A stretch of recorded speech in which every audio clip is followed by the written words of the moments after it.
everyone, it's Megan Barella with the Happy Home Positive Parenting Community.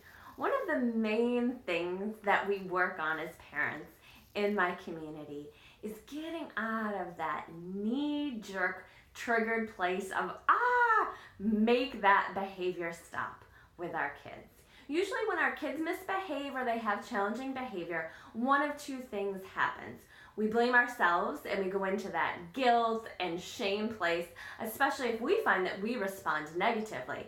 Or the other thing that happens is we want to blame our kids. We'll do anything to get them to stop that behavior, or we may end up even resenting them for the way that we feel when they misbehave. So one way to interrupt that cycle is to have a whole different concept of challenging behavior. So the first thing to know is 9 times out of 10, your children are not misbehaving. I'll say that again, 9 times out of 10, your children are not misbehaving. They are doing developmentally appropriate behavior for their age. Now, that doesn't mean that the behavior is always positive or easy to direct or guide. But what happens and what causes misbehavior is a negative parental response, which all of us have.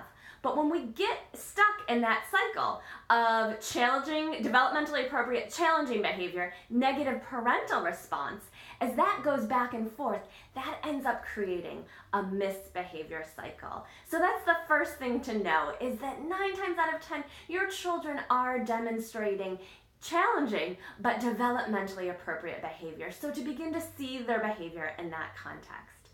Number 2, stress levels are way too high. It is the most stressful time in human history to be a parent. So you'll know if you worked with me before and you're part of the community, one of the things I always say is have compassion for yourself. Meet your basic needs and lower your expectations for yourself and your children throughout the day. When we are stressed out and then our children have challenging behavior, it is nearly impossible to be in that calm and present and patient place that we want to be in. Number 3, what this really is about is a whole cultural paradigm shift. This is not about you yelling at your kids. This is about collectively the consciousness changing from the fear-based punishment and reward model to a way of raising humans that's based on connection and respect and solutions and developing that motivation from within. So just recognize that you are part of this collective positive change movement to try and get excited about it. And what that means is most of us today as parents are in a unique place where the way we were raised, most of us want to substantially change that. And we want to raise our children in a new way. And what that means is first, we have to learn how to offer those tools and that level of support and encouragement and patience back to ourselves. And when we get into that place, then we can naturally offer that level of support and guidance and discipline as teaching to our children.